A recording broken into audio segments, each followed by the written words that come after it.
Author Ron Walker. Thank you all for tuning in tonight. We're off to a rough start, but it's all good. Welcome to the shit show. So, Sean, go ahead and introduce yourself. I'm going to edit out that first part. Since I'm here, sure. First of all, welcome to the shit show. All out. I'm Author Ron Walker. Thank you for tuning in tonight. We're having a bit of a trouble getting started, but thank you for being here. Sean, introduce yourself. So I am LaShondra Cordier. I'm one half of the podcast Grown Ass Dating. And you can find us on grownassdating.com or Grown Ass Dating on Instagram, Twitter, Facebook, or anywhere you want to search for Grown Ass Dating. So yeah, and here in good spirits, I'd like to say, since you're going to be editing out the first half of my original commentary. Yes. Hi. Hi. Michelle. I am Michelle C. of Candy Kisses TV, the Wi-Fi queen. Make sure queen of something. It ain't the Wi-Fi. At all. At least you are clear. I can actually see you now. Yeah, she's working now. Make sure you subscribe to Candy Kisses TV. We're on Mondays, Thursdays, and Fridays. It's a good time. Michelle is on something just about every day. Will, just ask to be invited. I don't know why yours keeps failing. Thank you. I'm so grateful, Michelle. You got that cleared up. You look like an old pay-per-view channel. But that leads us into changes. The signal is I got the Wi-Fi, but for some reason now I have to connect my Bluetooth just to make it clear. We don't need to know. We don't need to know why. Just saying. That sounds like we don't care. We don't care why. Made up stuff. Is Will gonna make it? I just. My original comment stands. Okay. There he is. Oh, and in the sunglasses. All right. Oh, sunner shades. Okay, excuse me. David Ruffin glasses. I was just out in these streets, man. Now, introduce yourself. As he unravels food, introduce yourself. You guys heard that? Yeah, we did. We did. We did. Now, we're about to start with prayer. We are so close to starting with a prayer because you people, not wait that a minute now. Not you. I said not you. Thank you. Not the Thank other you. person beside me. Okay. Kind of racial. You at the bottom, boy. Oh, Hey, William, whatever. introduce yourself. Will Jordan, Renaissance Will. Go. Yeah, look out for your boy because I may be changing my name soon on Instagram. So To what? look out. I don't know. To just what? Put my name again. Just ready for a change? Yeah, just ready for a change. Okay. I hear you. Oh my. So, we've mentioned things before, pandemic, all these kinds of things. Guys are different. Females are different. There's a lot of stuff different. I could go on and just go on a rant right now and gripe because I'm so fed up with how things have changed so much lately. And I can't even call people like him and her anymore. But we're going to focus on how relationships have changed, how dating has changed, how finding a mate has changed, how all these different things, even marriage. You know, this is, of course, my second marriage, but my first marriage kind of predated social media almost. It was like I was married and dating in a time before everybody knew everything about you and everybody could see your every move. So let's talk about it. In the last 10 years, how has things changed? Sean, again, I feel like you're our resident expert. We'll start with you. I would also like to disclaimer that I'm not an expert. Again, just a tragically single woman. But I think, and it's tragic. But I will say this, I think I've been in both spots. So like I was where you were, like I was kind of married, not before social media, but before social media was like a part of everything that you do in a relationship, which is different. Exactly. And then got divorced in that space and then have been dating in that space. And I think even just the podcast that I do it's difficult because I don't know if people are going to Google search and hear and are afraid they're not going to do stuff or go out because they think I'm going to like put them on blast or talk about it on the podcast, which I won't.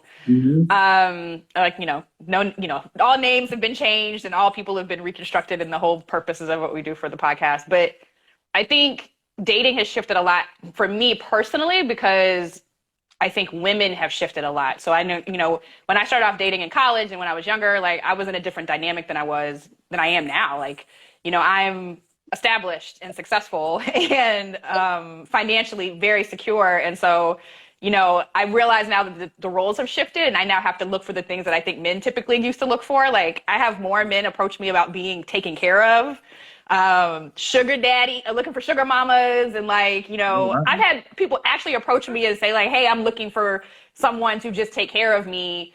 Or I'm young and I'm looking for an established older woman. And I'm like, first of all, don't put that on me, Ricky Bobby. I'm not older. Second, I'm just coming to you. Like, I just need you to bring something to the table. Right. Like, and so I think I feel how men have felt, I imagine, for so many years of expecting, the expectation that you're going to come and provide, which I think is new for a lot of women. And I think for Black women specifically, because we typically are more educated and have, more income than I think our white and other counterparts. And so I think that has really shifted for me perspective. And now I'm looking for, like, I talk about it all the time, I'm looking for a partner. I need you to come to the table with something besides your audacity. I need you to think a little bit further along than I'm just looking for somebody else to supplement my income. Like, it's just hard. I think it's just so much harder now. And it wasn't something that I thought in my 20s that I would have to worry about in my 30s. Like, I didn't think I'd have to be like, do you have a job? Like, do you pay your own bills? Are you looking for someone to do that for you? Because I am not the person for that. I'm a traditionalist and having 2-income households. I need you to bring yourself together, completed and ready to go before you start expecting me to do and pick up the weight. And I think that is a shift I think I've seen a lot. And for a lot of women and a lot of folks that I've talked to in that space. So that's one big difference. It's crazy how normal that's become now, that people are really putting themselves out there as sugar babies in search of sugar mamas and sugar daddies, and they're perfectly okay. Sugar babies, nigga? That's what they call them. That's what they call But them. it's legit. Like I had never, it blew me away. Like I had somebody in I was on a lot of dating apps, literally just sent me like, hey, I'm 29. I'm looking for a woman who's successful and established to take care of me. I like to go to the gym all day. I don't prefer to work. Are you good? It looks like you would be a perfect fit. What do I look like? I'm not a babysitter. Like, no, you need to. You should have typed by not red. Like you didn't see 29. No. You're grown, and you would be surprised how many men are comfortable not having a job and being taken care of by someone else. And I know that is something women have done a lot of. I've never been one of those women, so I can't speak in that space. But it's just I don't even like my wife pumping gas. Right. I get it. Nigga. I get it. That part of the problem is there's no, I'm not gonna say there's none, I'll take that back. But there's not enough of traditional men anymore. They don't exist anymore. Like the stuff that we're used to seeing, like, okay, simple as that, pumping the gas. Like you will see a grown woman pumping gas and this nigga sitting on the side in the car in the passenger seat on his text message, Facebook, and probably another bitch. But she pumping the gas. Okay, that was really specific. That was really specific. Yeah. Are you okay? It's true though. It's true though. Well, I'm just stating the facts. I'm sick of niggas broke dating. If you ain't got no money, stop trying to date. Don't stop. No. Okay, we talked about that last time. It sounds really aggressive. Very aggressive, very hostile. And I will say about the bullshit. Traditional roles have shifted. Michelle, sounds like it happened today. No, but it happens 20 minutes ago. 20 minutes ago. She's at it. It happens too often. It's just like you see it so much, it does make you angry because it's like there's no reason why there can't be any stand-up men left. Well, and I think that you can be a stand-up guy and not believe in traditional roles. I'm at the point of extremes. Like you can't take it to the other end of the spectrum. Like you can't be a non-traditional role person, but then expect me to have a more traditional role than you. And then do something that is something you should be doing for yourself as an adult. Like it has nothing to do to me. If you want to make money or you want to stay or you want to be a stay-at-home dad, I can support that if there was some level of, discussion and we've had to talk about this and you're in between this or that. I just don't understand people who are blatantly okay with just being supported by somebody else with no context. Like if we had kids and one of us was better to stay home and the other, I can see the switch of roles, but like dating, no. So I know you have your podcast, LaShondra. So I'm both. Obviously, this is my second marriage as well, right? It was very much so a traditional setup, right? She was in school getting her doctorate and never worked. Out of 5 years of marriage, she didn't work for 4 years, right? That's crazy. So it's very interesting because like I think one of the things that's changed a lot when it comes to this alpha female mentality is that there's a lot of competition in your own marriage. You know what I'm saying? And it has a weird way of like showing its head in your marriage when there's like a competitive nature. Because one of the things, so it's interesting because that's the only reason why I feel like I don't have like I don't really like to talk about my exes too much because I don't want to make them. She was so trash that I don't ever like want to like make her Feel More elevated. trash? We yeah don't want her to feel elevated. We don't want her to feel elevated. yeah well even I'm going to put her on blast and you know like that too, you know what I'm saying, because it was just so easy. Like she was trash the whole time. So and I was doing the whole traditional thing. I'm saying that to say that I think a lot of men like don't do that at all because of the implications. The risks are so high. Like imagine if I'd have had like 2 kids with this woman, like and she was trash, and I took care of everything. And like even my mama was saying, like she was like, wait, my mom was explaining it to me. She was like, you realize that you could be taking care of everything, have 2 kids with this woman, she cheats on you, and you end up paying her for child support and Alimony. Yeah. Absolutely. Absolutely. Like, what? Absolutely. But the same is, it goes the other way. Like I have a friend who's going through divorce right now, and she's like, he's asking for alimony. He's asking for alimony. And I'm like, to do what? Because you're still the primary person taking care of these kids. You're the person paying the most of the bills. Like, what does he need from you? But that's why. Still? That's why he's able to ask for it because she's the breadwinner. Whoa. Well, but it's just it boggles my mind. And this goes for men and women. This place where you can just be like, I'm not going to do anything that I'm supposed to do as an adult to self-sustain, and then 100% expect somebody else to take care of you. Like that's it's not okay across any boards. And I think you're right. Well, there's a lot of like competition in relationships, especially if a woman is more alpha or more a breadwinner. Because they're also, if you make a lot of money, there's also this like, well, you are an alpha, which is not true. Because you can also not have an alpha personality and still just be successful. And I think, I hate to be like this, but I think women are often penalized for their success because the intent or the belief is that we're going to be super like throw it in your face all the time. Which isn't the case. So here's a small key when it comes to business, right?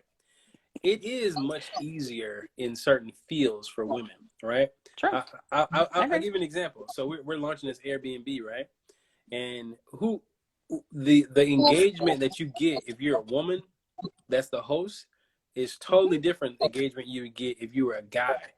And it was like this dude's face, like, right? Like, Vanessa, you know what I'm saying? So I think that women don't want to hear that it is much easier if you're one attractive and if you're in a field that is like you're gonna see people. Because I mean, like if Tay was hiring a personal assistant, would he pick me or y'all two? You know what I'm saying? Well, like point taken. You know what I mean? So See, but then yeah, would you pick a dude? I wouldn't apply to be Tay's personal assistant, so you don't have to worry about that. Like, I don't want to work for Tay. Yeah, because most Tay doesn't pay enough for me, so I would not be. Michelle, you don't tell her. I have always paid well. Michelle and I didn't say you didn't pay well. I didn't say you didn't pay well. I said you didn't pay enough for me. My services are a higher value than what you're offering. $200,000 a year. Well, then I already said I'm not trying to be your assistant. I got a question though. Will. I do got a question. Will. You said that you had a problem with competition. If you highlight your eye and like your hairline, I pick you. What happened to picking the most qualified candidate? I'm sorry. You just said it's not enough money. Michelle's gonna be mean. No, I'm saying my question was to Will. What happened to hiring the most qualified candidate? Oh man! Instead of who's the most attractive. I will say I agree. I think women get it. There's a lot of fields where women can have an advantage, but there's a lot of fields that we don't. And there's a lot of the evolution of an alpha female is a lot of baseline and like I have to fight to get what I need and where I want to be in a man's world anyway. So like, but there are a lot of women who are okay turning that off and coming home. And I think that gets that gets lost, and then we get pigeonholed as like, oh, well, she's just super aggressive and bossy and all the time, she's not going to be like a supportive partner, and that's not true. Yeah, but my issue is that my issue with that is this fake alpha that's on social media that's in Barbados that's not showing the guy that's paying for the trip for her to go. The African king that paid for her to get there. Yeah, you know what I'm saying? My issue of folks, showing I'm out here living life, I'm out here single, blessed, and whatever, and it's like there's You're not single dude paying for this whole excursion. Yeah. So like but there are also dudes that use that and make money off their women that way. Like I will say, social media has changed the game a lot. It changed everything. Which is not for the better, in my opinion. So I don't think it's good. To get me to do that. I'm like, launch your YouTube. To pimp out a woman?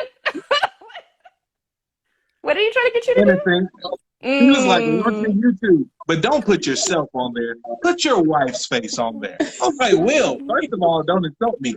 Second of all, you wanted to make money. But hey, it that's does good make marketing. sense. It's just good marketing. It's true. As we look for Airbnbs, I told my wife, I said, why does it seem like every Airbnb is owned by a woman? Right. It may not be that they're owned by women, but the women's face is just, they're more inviting. They seem more pleasant.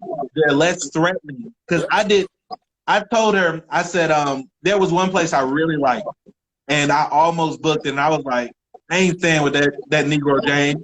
Because I'm like, this is so terrible. But I'm honest. I was like, I ain't staying with that Negro Jane. But it was just, I don't know why, but it was just like Will said. You're a nigga. You know why. You know exactly why. You're like, they probably don't clean as good as a woman does. Most of those are managed by management companies. They don't clean anyway. What are we talking about? I need people to stop getting hung up on a photo of a fake person. What is this? I don't even know. It could have been a whole nother person on that Airbnb. It probably was. They should have picked the girl's picture then. They should have used the female. There's certain things that we do as men that you can even tell, like how men communicate via platform, even how women communicate. Because let's say you book with me or Tay, our guidelines are gonna be like a bullet point list, right? And a woman's like, "Hey, thanks so much, Sandra, for booking my place. What brings you into town?" I'm like, why are you talking about How can I help you? Concierge. Yeah. Support. Service. Yeah. Right. That's okay. That's what happened with us. Mm-hmm. And that's exactly what happened. They emailed us the next day. Is there any special accommodations you need? Anything we can go out and get your groceries for you? I was like, management company. But I will say, I think one of the things though is like to that point, when you have a forward-facing representative, I think that's very true of dating too. Like I think currently social media has created this kind of false narrative where you're meeting, like no one's their authentic self. And I think you have to weed through a lot more bullshit now than you used to have to. Like if I met you at my college dorm, or I met you out in a club or something like that, like I got to see who you were. I may not have known everything I need to know about you, but I knew a lot more than I know if I'm meeting you online. And I think internet dating and COVID have created this kind of convergence of like this perfect storm of stupidity that keeps happening where people can be lazy, fake, and still have all the fish in the sea. Like there's so much competition, there's so much saturation in the market that you're all fighting for the same like real good person. You're like, it's a kid in a candy store scenario where. Are you guys for online dating?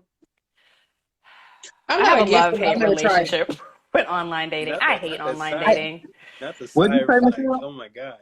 I'm not against it, but I haven't tried it. You've never tried it? What? It's like, I don't like broccoli, but I've never had it. What? I said I'm not against it because I haven't tried it, so how can I be against it?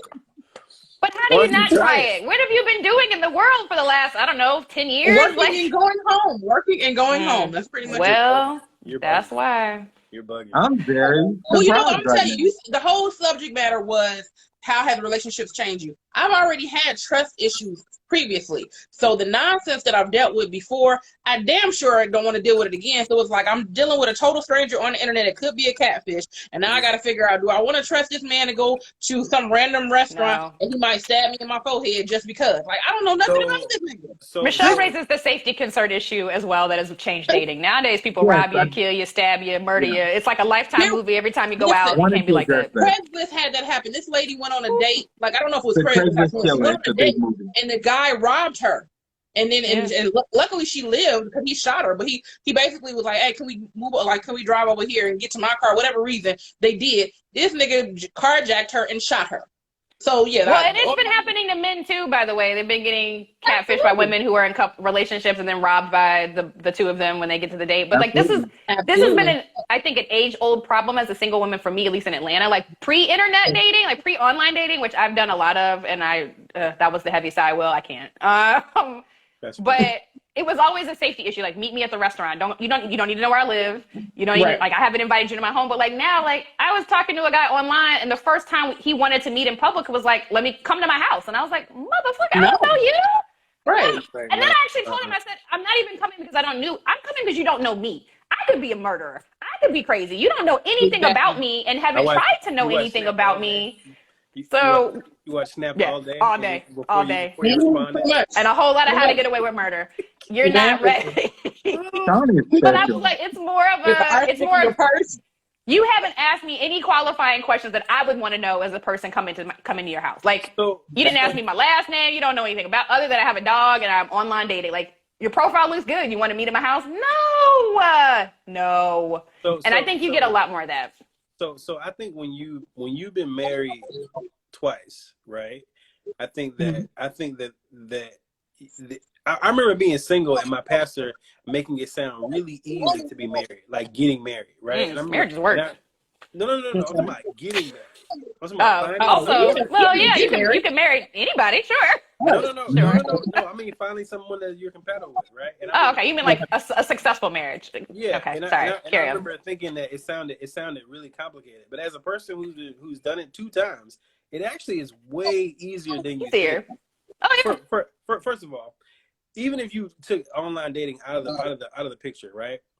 If you just did things that interest you in a group setting, that takes your chances of meeting someone of the opposite sex up like I say 25% just doing that. Several notches, yeah. So let's say like you're into biking, right?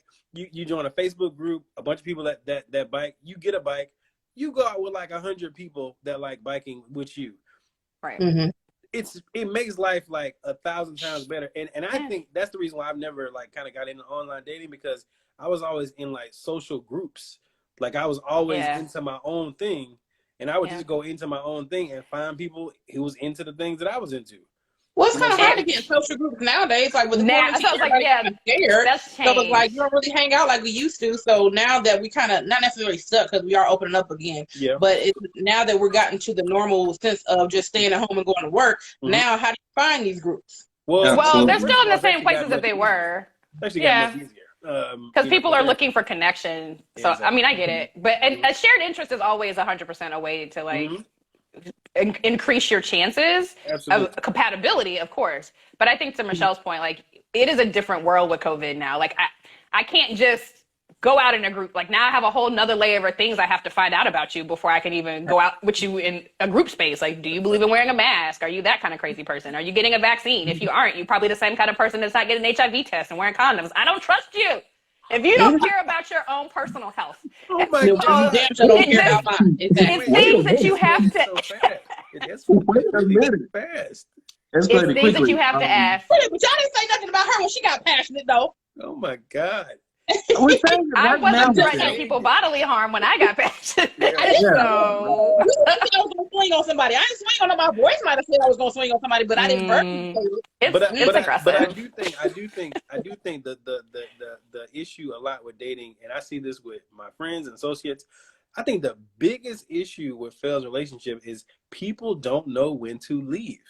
Oh yeah, and it's so interesting because my wife's friend, she was saying, oh, her friend was getting up back on online dating, and get on the apps or whatever.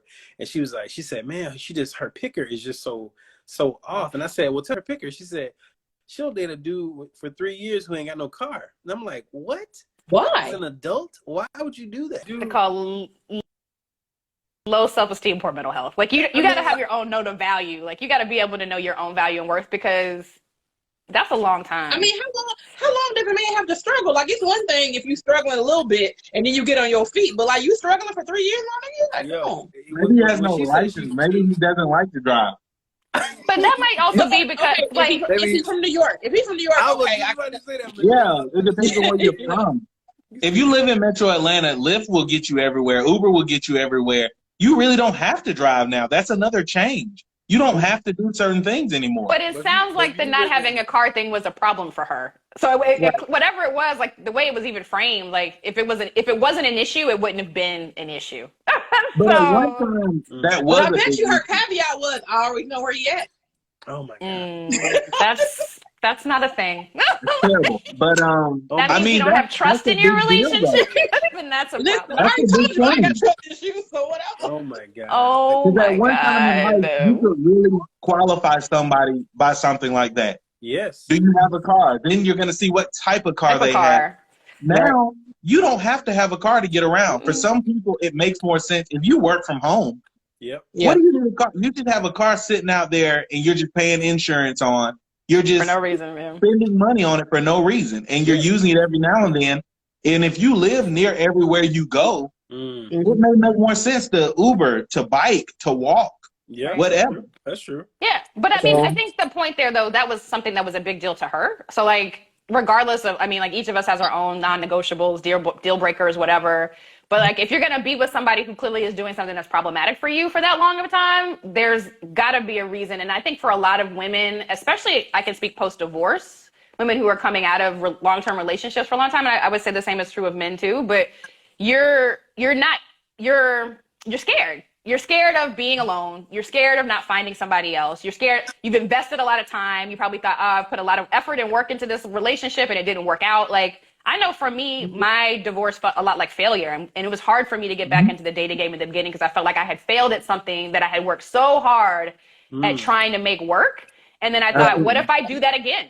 I don't want to do that again. I don't want to feel like I'm stuck in something and it doesn't work out. And what if I just, made the wrong choice again? Like, what if my picker's off and I'm not sure what I'm supposed to do? Like, I think there's a lot of avoidance sometimes with relationships, especially if you're coming off of something long term, where you're not always in the healthiest space to be getting into another relationship. I think people need to do a lot more reflection post-relationship to kind of get in better spaces. But that doesn't happen anymore either because people are like monogamous, like serial monogamy, serial daters, and I need to always be in a relationship. And it's like, you got to be able to be on your own for a little while too. Yeah, but so I didn't see this comment is right quick though. Yes, bless me. From my boy, bless you, Chilito.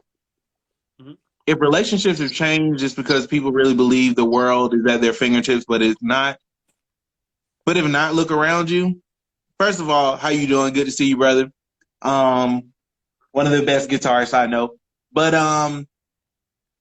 the world has changed so much. As we were just saying, relationships, everything has changed so much. But like he said, everything's at our fingertips now.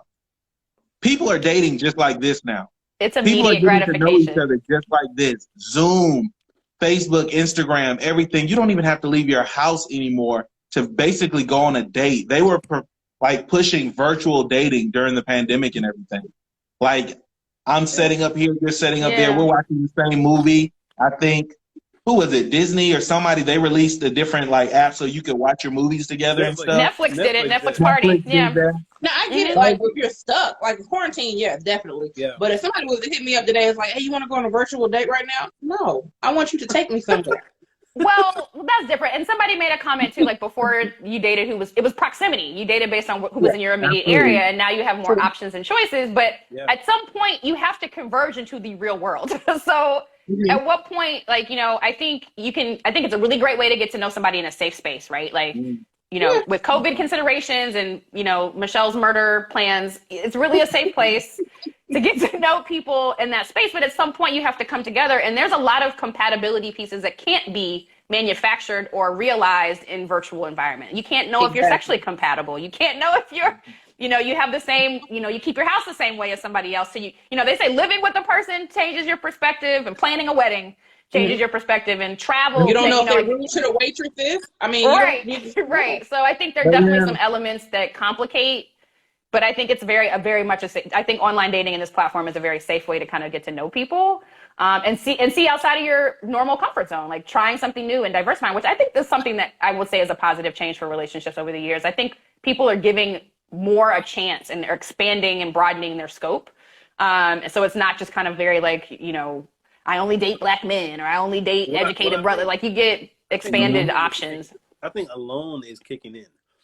During the pandemic, alone really kicked in. People realize that, man, whether it be friendships or dating, people realize that, man, if I don't invest in any relationship, there's a good chance I can be alone, really be alone.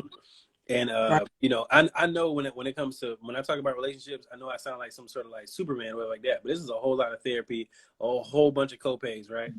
But because when I was divorced, the first thing I knew I needed to be okay to be by myself. I just knew I needed to be like in a place where if nothing ever changed, I was okay being with me by myself. But I realized that when you date other people, like they need something going on every day that week. Yes. You know what I'm saying? Like you're like, okay, your happiness shouldn't depend on me. Yeah, and I think folks are everybody's too scared to say someone's trash or not for them. Right. Like it's okay. Not it's not for you. You know what I'm saying? Yeah, because it means it's for somebody else, and that's okay too. Like, I think something that you said is kind of nail on the head, right? Like, investing. You have to invest in something for it to work, or for you to know the level of commitment, the level of trash somebody is. Like, you're not going to know if you don't invest. And I think one of the downsides to having everything at your fingertips is that you don't often invest. You have too many pots. You stir in too many pots. You have too many things going on instead of investing in one or two people at a time. Then, there's online dating. You can be talking to 15,000 people at once. And it's just like, oh, I know you're not getting back to me because you're talking to somebody else. And then at some point you'll come back and talk to me, but that might be 3 days after I'm done being concerned. So there's a level of balance that has to happen that I don't think you get anymore, because there's not this kind of concentrated dating. But I think I'm 100%. I think people need to learn. They have to be comfortable being with themselves, because it's the same concept of what you bring, and people treat you how you let them treat you. What you bring is sometimes what you're going to get. And if you're not comfortable and loving of yourself, if you're not, confident in that, and you're not sure of who you are and what you want, how can you expect another person to do that for you? And I get it. Also, so I've never been a big fan of like group dating, right? Especially if you grew up in church, they say group date. I've never been a big fan of that, but I am a fan of bringing the person you're dating around some people so that they can see some stuff that you don't see. Absolutely. You know what I'm saying? Because they say love is blind. What I'm saying, like, you don't even know you would have thought this whole time until you bring her next to your boys, and your boys like, I could have swore I just tipped this girl last week on the pole. You know what I'm saying? But hold on, would you listen to them though? Because I would for sure listen. But check it. Think about it. If they're your friend and they see you're dating someone that they don't think is good for you, as your friend, they're not gonna say, "Hey, she whack," because they're trying to protect you. My friends did. You gotta have good friends. Women do. No. Women do that. I don't think dudes do that. I know some dudes that do that. No, women they'll let you know. Women they might clown you about it, but they let you know. No, women will fight you to the death. You can't tell a woman that you saw her dude somewhere, because y'all will fight each other to the death. Let's not do that. No. That is not every woman. Well, it depends on what kind of women you hang with. Is that not every woman? Every Tyler Perry movie just Tyler Perry movies are an exaggerated reality. Right Let's start there. 5 seconds right there. Start with exaggerated reality. Matter of fact, the only time I wouldn't say something, like if it's one of my very good homegirls, I'm like, yeah, I saw your boy over, whatever. That's because that's girl code. You have to tell them. But if I'm not really cool with her, I'm not gonna get in that business, because we ain't cool like that enough for me to give you a heads up anyway. Well, then you're not a friend. Like, that's okay. Like, you're not. Her. Yeah. Like, if we're not her friend, yeah, I'm not going to give you that curiosity. I'm not going to put myself out there like that. But if we cool, I got to tell you. Yeah, because any friend that I have, they're going to say something. Oh yeah. Exactly. Carlina said hello. Yeah, it's just said Any hi. friend that I have, they're gonna say something, and I'm definitely gonna say something. And you would want them to. Too. I'm a listener. Yeah. We all already know that. Yeah. Because those are the people that know you best. And I think, to your point, Will, that they can see perspective outside of what you might be thinking about and looking for. And if they're people like, I got a lot of praying friends and a lot of people who are wishing me well on my, relationship journey. And they're the first people that I talk to and say, hey, like, if I'm acting different or I'm doing something weird, let me know. And when you meet this person, tell me your perspective. And because that's going to be people you're going to be around if you're with me. So it would be nice to kind of get perspectives on that. But B, it's because you know me best and you can attest to if this is going to be something that should be pursued or not. And you take stock in it for what it is. I don't mean I'm going to change my whole life story because you say you don't like somebody. I've done the opposite before because it wasn't what I thought what I wanted at the time. Mm-hmm. But a good friend isn't going to hold that against you. And a good friend is going to speak up and then be done. Like it shouldn't have to end friendships.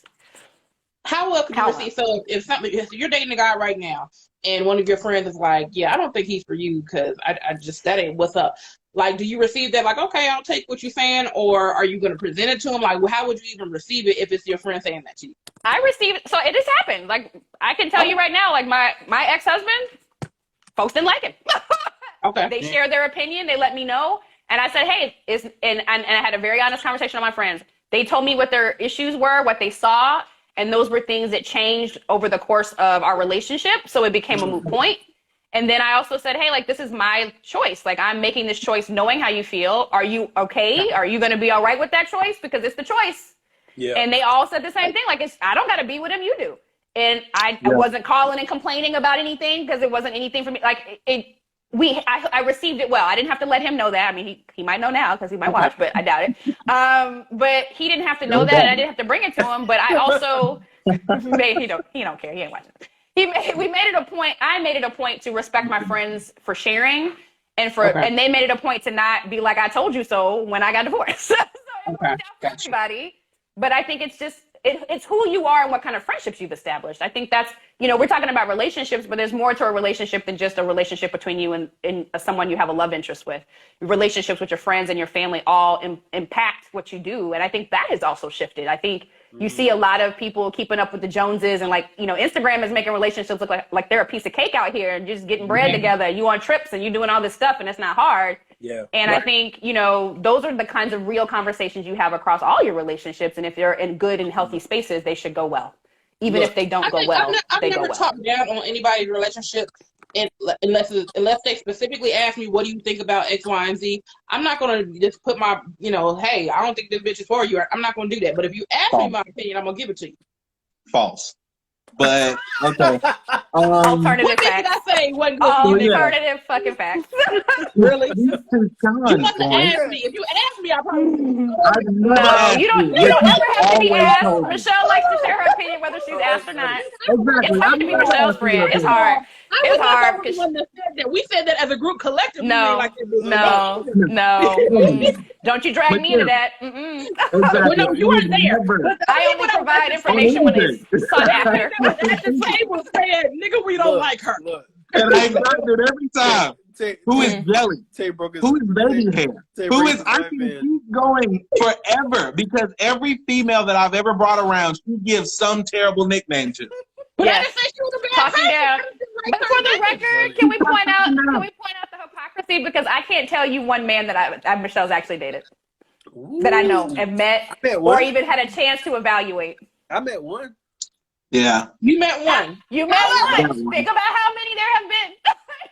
However, the reason you have not met them is because I was not sure about them. I don't bring them to the group until I'm sure. But you're never sure. Exactly. That's why I bring the niggas around. Let's talk about surety. Let's talk about surety real quick. Because when I made a word. Because when I surety is a real word.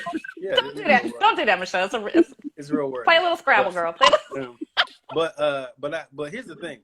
Love it. When I'm saying bring people around, yet the person that you're dating, you also want to bring people around that they have a successful relationship or a successful marriage. Oh yeah, you think, surround yourself with like-mindedness. Well, yeah, because there's some things that they could give you that will be an issue if you marry this person. For instance, my wife been watching Black Love, right? I love that. Have y'all that programming? The last two episodes. The last two episodes, the two couples have different religions. and it is a point of friction the whole time, and a super point of friction when they had kids, and one on a Christmas tree, the other one was like, nah, we over here, doing Ramadan, Right. and I think that's the type of stuff that will get nipped in the bud. Not saying they're saying, hey, break up, but just let you know, hey, this will be a continual issue for 50 years. Right. You know what I'm It's saying? expectation setting. It's setting your expectations and your boundaries, which you have to do earlier. But I think to your point, Will, something else that I think is lost in the world today is people don't date for the long haul. People don't invest in relationships for the long haul. Everybody's like, well, I can leave, I can get divorced, I'm not gonna get married, so I don't have to get divorced. I can just walk away. Like there's nobody, people are looking to be 100% sure about something that you can never ever be 100% sure about, because people change and grow and evolve, even in the course of your relationship. And they're always, it seems like, looking for an out. And I think that is dangerous. Yeah. Will, you met a dumbass. Why the hell you didn't tell me you was a dumbass? Oh my god. Oh my god. Oh my god. See, that's why I didn't bring the dumbass around the group, because I knew that wasn't the one. But then so hostile. That is the reason I am bald. You know what, Michelle? I don't know if I need you to bring anybody around me. I'm just gonna go out and say they're probably not good for you. Here's the problem. Michelle doesn't bring people around a lot, but when she does, she wants a full evaluation immediately. She wants you to give like a full report. You should see dissertation. any issue immediately that exists. You should tell me if this guy's a womanizer, if I don't know. he doesn't have a future, Don't know any who he is. ambition. I don't know this guy. And a lot of times you're not going to get that real person that first meeting. Nope. You have to be You get the around the person long representative. enough for them to relax. Exactly. Do yourself a favor and look up a researcher, probably the most famous marriage researcher. His name is John Gottman, and he says that 70% of the arguments that you have in your marriage, those issues are not going anywhere. 70. So meaning if he is a messy nigga, right? He's gonna stay messy. Not he won't change at all. He probably will still be messy to the level of you. Like, so if he's like a 3 in messy, he may get to like a 6, but he's still gonna be messy to you. You know what I'm saying? And like, so I think there's not a lot of grace in relationships too. And then you got people on the other extreme, like somebody on the call, that don't have no grace on anything. And if you make he any means mistakes, he means you. I don't give a damn. You know what I'm saying? All I'm saying is that ain't relationships either. You know what I'm saying? I think to your point about grace and about expectations, like people date for potential a lot too, instead of what is. Like people are like, oh well, I know this bothers me now, but you'll fix it, you'll change, or they believe falsely. I think a lot of women get in this problem, like this trap of like, well, I can change him, he'll change for me. That ain't how that works. Nope. If people are who they are, and when they show you who they are, you have to accept that. And if you can't accept that, you can't. And I think that leads to a bigger thing that I think is lost in relationships as a whole is unconditional love. I think a lot of people love with conditions, and it creates expectation that you're going to do something different to make me happy. If somebody made a comment about like people seeking happiness and not, a partner. That's not, you got to seek someone who can grow with you, who can accept you for you are, flaws and all, and that you can accept and be okay with. And, that doesn't mean you're not angry with them. It doesn't mean you don't get mad. It doesn't mean you don't have arguments. It doesn't mean you don't do all those things. It just means you do them in a way that's compatible for you and yours. And I think what happens is a lot of people love with conditions. I can be with you if, I will marry you if, I will date you if, and I think you are can't. The conditions your non-negotiables? Or are they just conditions? I think a lot of times they're conditions. I think there's a big difference between my preference and my practice. I think there's a big difference between, what I expect you to change versus what you can change. There's a big gap in there, and I think a lot of people are putting preferences as non-negotiables.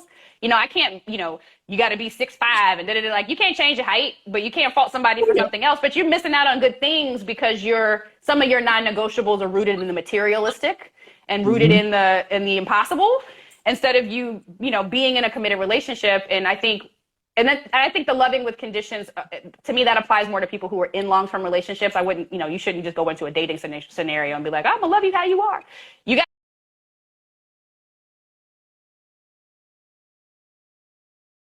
to find out who somebody is first. And I think once you find that out, you can't expect it to be different if you don't like it.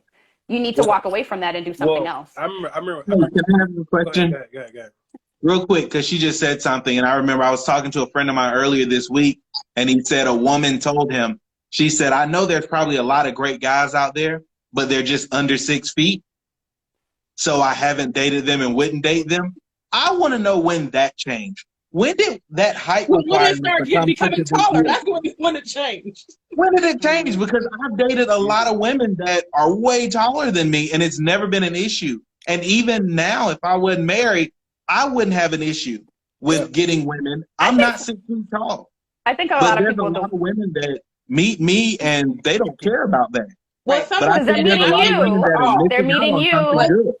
But most women, I can speak for me. For me, height is a sense of security. I feel like I can respect you more when you're taller. But Not trying to be funny, Michelle. but legit, that's a security measure for me. Because if something goes down, the bullet is flying. I wanted to hit you first, and not me. Fight. But can you fight though? I mean, Who, me? Yeah, can you fight? Absolutely. Because But I don't feel like I should have to fight if I got a man. I'm pretty sure Tay could beat you up, and he's shorter than you. I'm not gonna be fighting that nigga though. My money is also on Tay. That's what I'm saying. Like, well, my gun is off the straps. How has nothing to do with it? I got a lot of them. Tay's shorter than you, he would beat you up. I mean, like, it doesn't. I'm not. No, you're missing the point. I'm not trying to fight the person that I'm dating, but I'm saying for a woman, sometimes the height is security. It's not but like let me fight phrase that question to you. Okay, I remember when we were out at Nancy's. Somebody made the comment, I always feel safe with Tay.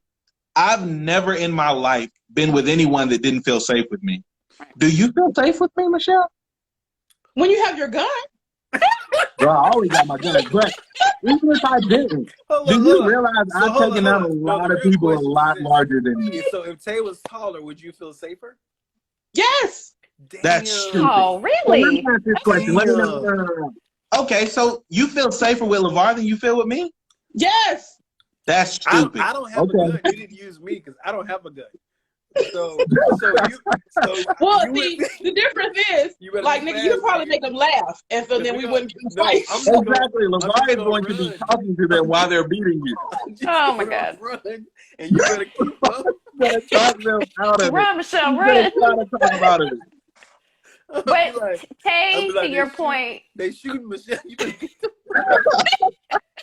nigga, don't do no more makeup. They shooting out there.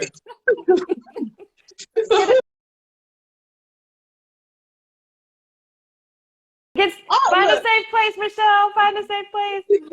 But Tay, I think it changed. I think one of the shifts in that was because of online dating. I think you get to know a person without being in their physical space sometimes. But I think that's women specific. And I think there's more. I think Michelle has a good point about people feeling secure. But like, height is one thing. And I think everyone's entitled to their preferences. Like, you can have a preference, but that's not something you should expect to change later. Like, I think, and that's the part where I think people get, like, when you were talking about, Will was talking about people being messy. Like, you know, you don't clean up the way I like to clean up and things like that. Those are things that if that's how you meet them and that's how they are, that doesn't mean they're going to get better. I can't guarantee you're going to get taller. So I'm not, if that's something that's a non-negotiable for you, then it's a non-negotiable for you. But I really feel you on that purely online thing, because when you go online, you get to set all these like filters, and you can filter out everybody under 6 feet, everybody over a certain weight, under a certain weight, this and that. You can't do that in the real world. Like Noelle said earlier, you used to date the people that were right near you. Proximity was a big deal. Yeah, you were in school, so you dated people that were in the same school. You were at work. You're in this closed environment. But now you can seriously date someone across the country. You can date someone on the other side of the world. True. When I was in high school, I was having to get phone cards to like call this girl that I was dating like halfway across America. Yeah. And that was weird. And she only came in town every now and then. But now that's changed everything. But anyway, back to the original point. You get to set all these different things now. And I feel like it's destroying us that we can just swipe left, swipe right without getting to know anyone. Yeah. Exactly. And you get to cherry pick. You get to cherry pick without challenge.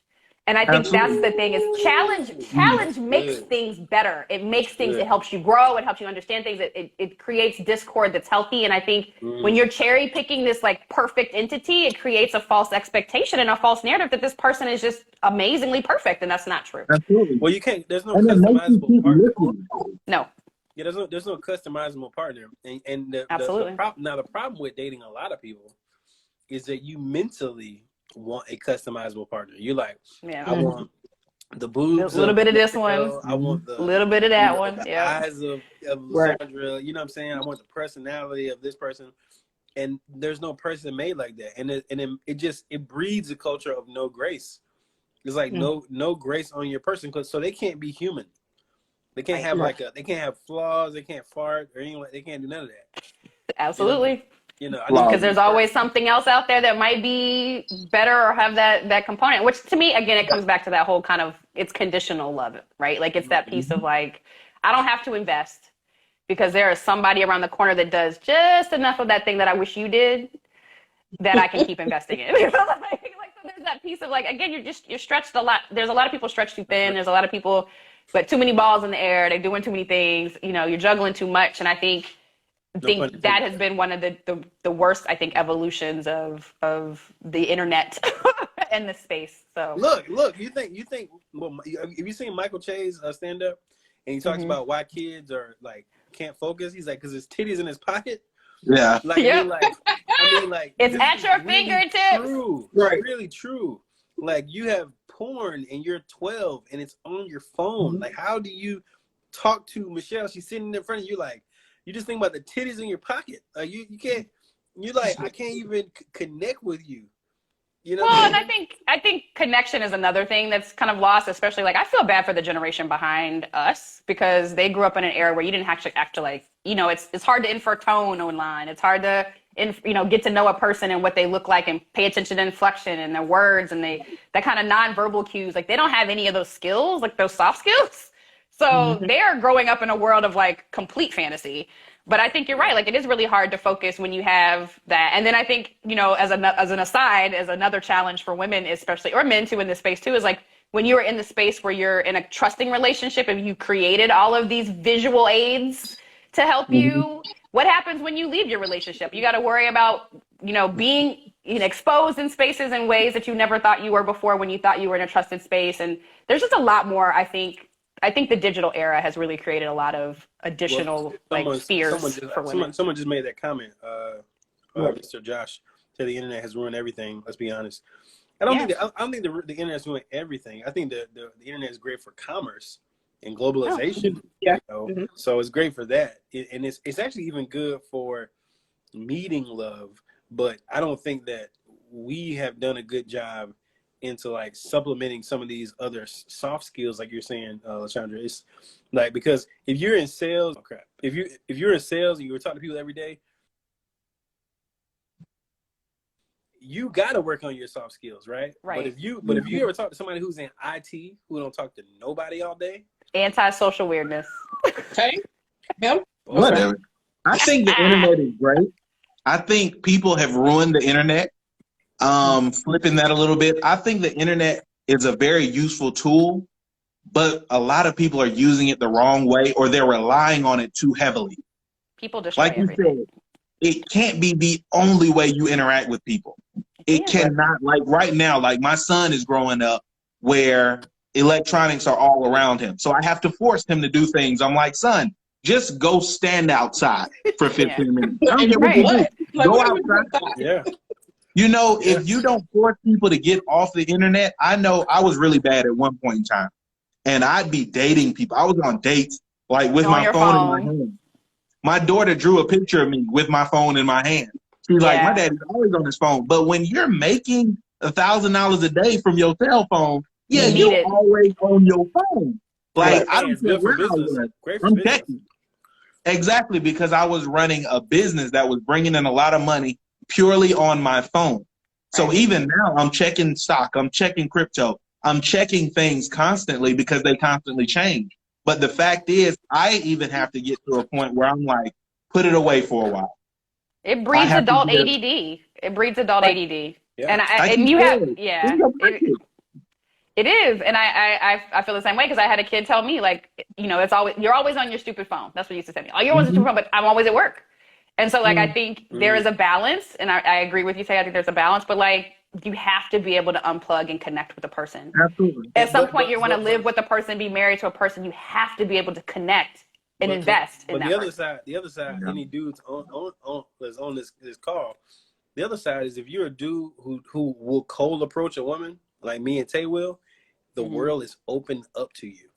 Yeah, the world is your oyster. Because it's really your I think oyster. that's why we've never had a Unused. They're so unfamiliar with it. They are. It is crazy, and it earns you so many more brownie points than you could ever imagine. Like when a guy, especially if I'm online dating, like if I meet you in an online space and the first thing you do is like, hey, let's get on the phone and talk. Say what? You're like a human being that knows your phone is actually a phone. Tell me more. Or, even to be approached, as much as women complain about being approached in public, usually it's always the delivery. Sometimes you don't always come across the right way. That's funny. But like a person-to-person connection, or even just complimenting somebody in a pervy way, like just baseline skills. Like, hey, you look really nice today. I just wanted you to tell you that. Are you single? Look, can I get your number? Like, it's a lost art. If I saw you right now, Alejandra, I'd be like, Monique said we can't wear no bonnets, right? Out of nowhere, and you'd be like, and you would start talking because, right? Yeah. So first of all, she gonna say something snappy and be like, first of all, that's how it goes. I probably wouldn't because I don't know you. You might just laugh. But I would laugh and have a good time. But I think you're 100% right, Will. It doesn't take a lot, and that's why I said I think people have become lazy. And there's less effort needed to catch someone and to get someone and to court someone than it used to be in the world. And I think that is a travesty. That's why I'm still single. That's a good point. Join the bike club. I don't like to bike. Oh man. Do you run or do you? I do. I mean, I've joined clubs before. That's not a thing. Like I've joined that too. But I think what happens with those kinds of things is you end up liking all the people, not liking to date, but like you build a family of people, and then it's like dating in your family. You don't want to date where you have to interact because if good point. I didn't even thought about that. Why are y'all circling? Okay. Yeah, everybody just it does that when you do it for a long time, I think. Yeah, that's what I was just about to say. I think we're past our point where we normally wrap up. Oh yeah. But wow, that last one was a good point, and thank you for that. It was a great point. If I ever get back out there again, which of course I will not, but sometimes like your wife is around the corner. What are you doing? I know she just walked in here. I'm gonna teach a class. I keep telling her I just really want to teach a class because the guy that was on earlier, we used to talk a lot about dating. And I'm like, it's so easy. Yes. And he'd be like, no, it's not. But you see what he just said. Like, what do you do when women keep friend zoning you? And I used to talk to him about that. Stop letting them friend zone you. Yes. Yeah. Stop being such a friend. Yeah. It sounds weird, but stop presenting yourself as such a friend. Make your intentions known. Yep. Make your intentions known. They don't want to do that. Oh, yeah. Like he and another friend of mine. I would say something like, I'm not about that. Exactly. I'm like, stop letting women friend zone you. And you're doing things, they're treating you like their gay friend. Yep. And you're letting them. Yep. No, stop you can't do that. As the gay friend when you're straight, you're a heterosexual male and you're interested in them. And I've even had a person show interest in my wife before she was my wife. And they were like, how did you get her? I've been trying to date her for like 3 years. I'm like, why'd you do that? That was your first mistake. You tried too hard for too long. Hey, stop telling people to take ball on the table. That's what you need to stop. Yeah, stop. Hey, that's your first mistake. From the get-go, exactly. But I feel like it's so many young men that have missed out on these lessons from being, either sat down by an old head or having a dad or having any some mentors. Yeah. Exactly. That would just sit them down and say, son, approach the woman. Be like when I was younger, my dad straight up, look, you're a predator and that's your prey. Go eat. I'm like, what? I think you have to take a different approach in the Me Too environment now. I understand, but at the same time, I think that's ruined us. I don't think you can refer to women as prey. So afraid. But people are so afraid now that they won't even walk up to you and say anything. Most guys are going to be afraid to even comment like Will just did. Yeah. Well, and I think they're afraid of your reaction.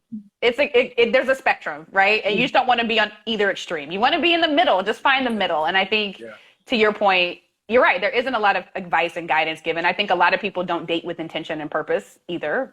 Dating to get laid is not a purpose. So I think you don't have to date. Yeah. And then I think the other thing is a lot of people aren't upfront about their wants and their intentions. And so that's what you want. I mean, like, especially because To be I honest, just told somebody that'll that. get you. Even saying that, it likely get you what you want easier than trying to bait a woman into a relationship. You know what I I'm saying? just told someone that, and he was like, "I can't believe that this woman would just want to sleep with me." I'm like, Believe yeah, it. Not. Believe they it. want that too, you know. Correct. But Believe it. They're humans as well. Yes. Right. Yes, we are. With I needs. actually learned Yeah, we that are. lesson the really hard way. After a divorce, some girl, told me like, "Yeah, I met somebody I want to settle down with." And I'm like, "Yeah, me." And she's like, "No, No. no." I was like, "What?" So that was my introduction to the fact that some women were with a person for temporary reasons. Yeah. They didn't want a long term. Look, if you That was Sometimes, it. but that then- it's easier for everybody when you say that up front, man or woman. Like I'm in that Exactly. space where I just tell you like this is what this is going to be. Like I've been with people for a long extended period of time of just that, and it's an understanding that we are just that. I wouldn't date you if you were available. I wouldn't date you if I was available. I wouldn't. This is not a relationship to be had. We are good at this one thing, and we Right. will continue to do this thing. And That's nothing right. else. yeah, call me. But you have to be honest and upfront about that. And I think communication is the biggest thing that is missing across so many relationships and dating environments because people, like you said, are afraid. They're afraid to be friend zoned or afraid to be that or afraid to ask for what they want, which is a problem because then you end up in long-term situationships and you're not doing what you're supposed to do. If less and people lied and they upset. told the truth of what they wanted, it'll be less bitter people. Because if you just was upfront about what you wanted, no one can say, "Oh, she's bitter" or "He's bitter." Just tell them what you want, and they can decide what they want to do it or not. I personally have a theory that simps ruin everything. I think the simp dude ruins everything. Oh, simp. The guy who is willing to be your friend for 2 years is ruining everything. The one that's not telling you, that he want to get with you, end up, bitter as hell when you get married. He's ruining everything. And the guy who actually, the simp who gets with the girl and is buying her house on the first date, he's ruining everything. Like it's just we gotta teach a class. It's Teach, just ruining everything. reach one, teach one. We have to because Reach I one. don't What did feel they like say? people are getting taught properly anymore. Will, we got to do something, man. I'm for real. Go for it, guys. It's bad. It's bad out here, man. Because these women want And there's so many. real men. Like, because I've told men, I'm like, yo, like, okay, let me not say somebody's name because I will say somebody's name. So I was talking to my boy who was getting married. I told him the other day too. No. So I was talking to my boy who was getting married, right? So I was talking to both of them together, right? As a person who was already married. And he goes, he pulls him to the side, like later, he goes, now they had already had a wedding date. Okay, keep this in mind. And he goes, when should I talk about my bad credit? And I'm like, I'm sorry, you should have already talked about that. You get married, you propose. That should have been discussed before we even got to engagement rings. Exactly. Right. So What is this, marriage with surprises? Like, that's what I'm saying. congrats. We're in these relationships that like people are skipping so many steps. It's like because everybody's so scared. Sure. So what should I tell Can you you- about the felony? Well, what kind of relationship can you be in where you can't tell the other person that anyway? Like, that's not a good relationship if you can't talk to each other. Women will get with a Oh, I dude with a know. felony for real, and then be surprised that if he loses his job that he got and how hard it is for him to get another job.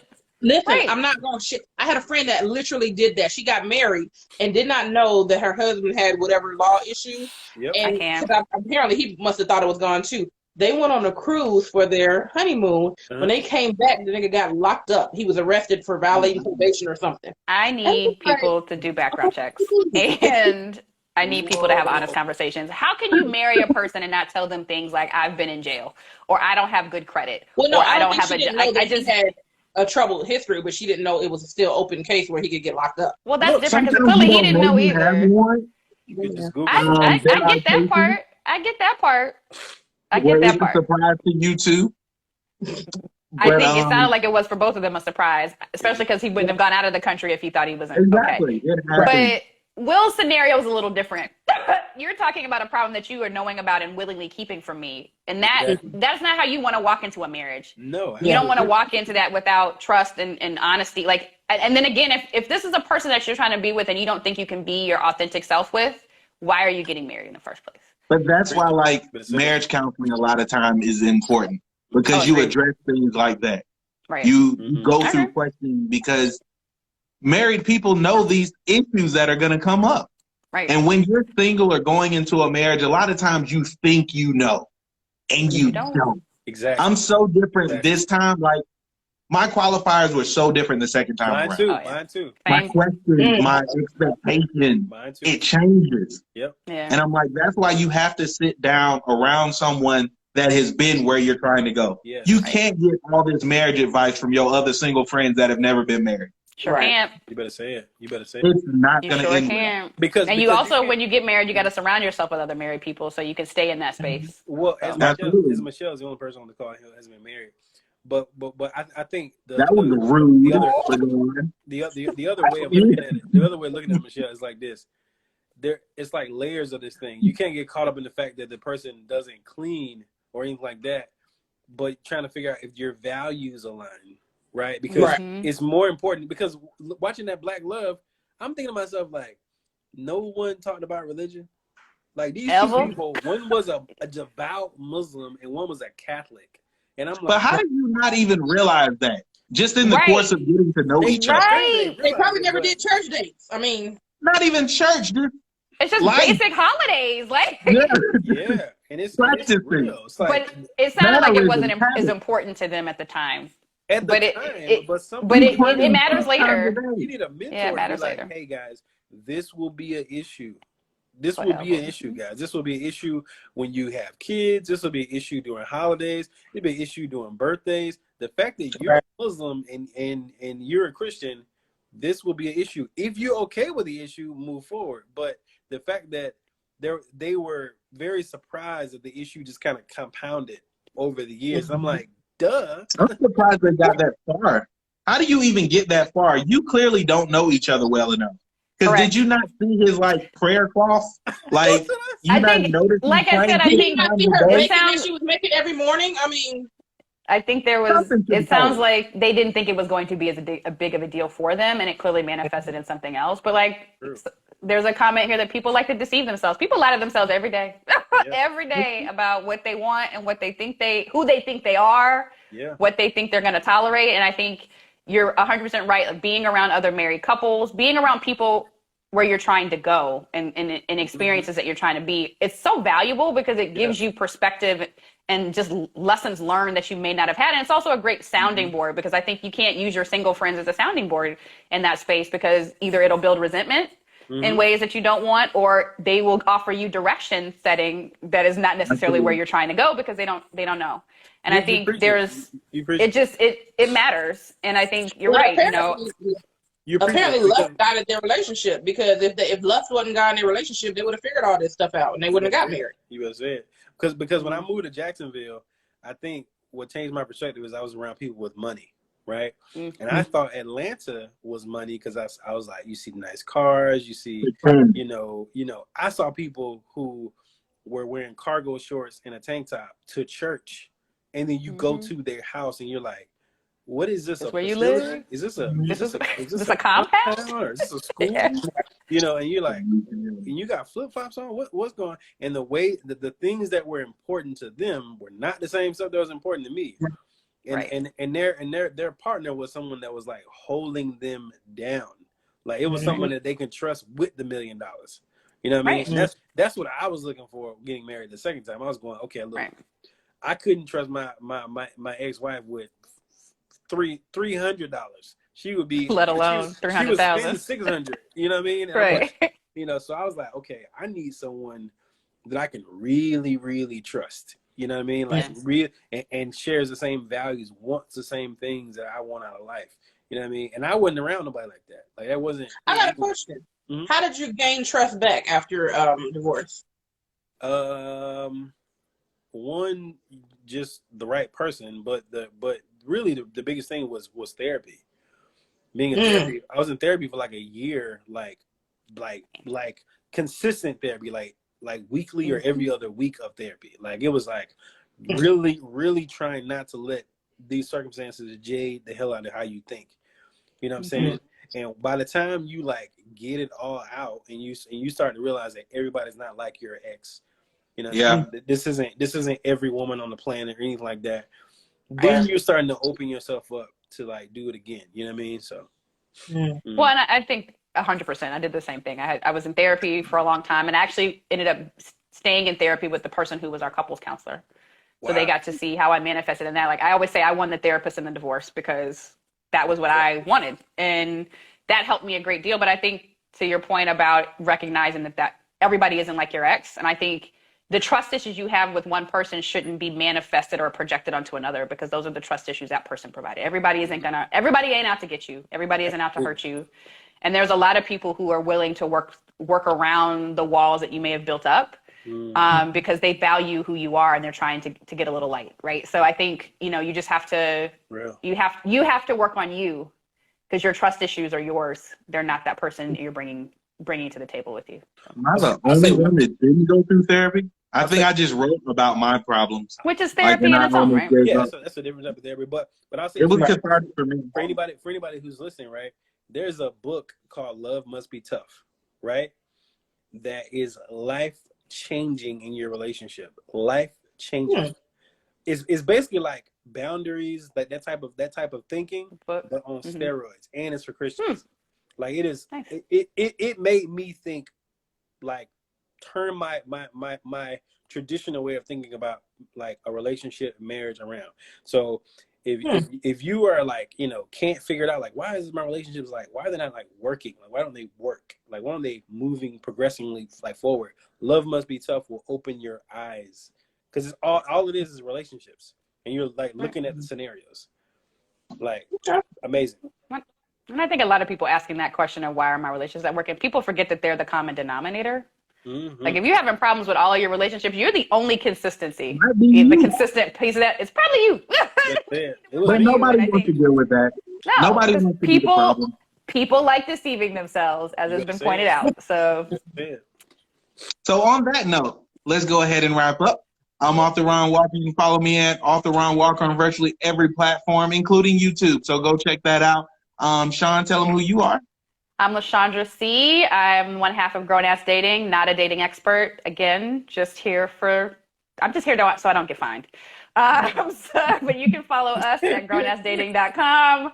The Grown Ass Dating podcast is online, is on Spotify, Anchor, Google Podcasts, Apple Podcasts, and then follow us on Twitter, Facebook, and Instagram.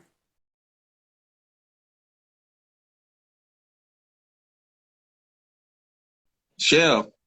All right, I am Michelle C. I am Candid Kisses TV podcast every Monday, Thursday, Friday, 2 p.m. Eastern Standard Time. We are streaming all over Apple, Google, Spotify, all that good thing.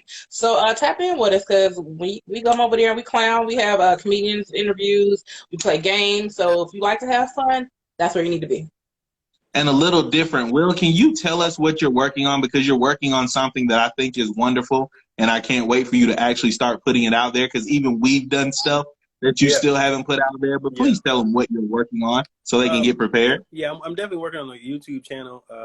My thing is money, obviously. I'm really, really big on, getting your finances together. But also, I think love and your money have a lot to do with each other, and relationships have a lot to do with each other. So look out for a YouTube channel for myself. So hopefully I can get that going. I just been super busy with this Airbnb over here. So yeah.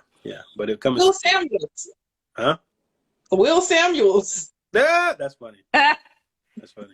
Anywho, it's been wonderful talking to you guys. We got over those rough patches in the beginning with Blurry Michelle and non-existent Will. Again, man, let me just say I appreciate all of you. I'm grateful to have each and every one of you in my life. A lot of people don't have good friends. They don't have good connections. They don't have good relationships. But I'm grateful that I do have a few people that I know I can call on for just about anything. So I just want to say thank you guys. Love you guys. Keep doing what you're doing. Respect and appreciate each one of y'all. Keep doing your thing. But anyway, love you guys. Have a good night. Love you too. And hopefully I can download this one right. That's what's up. All right.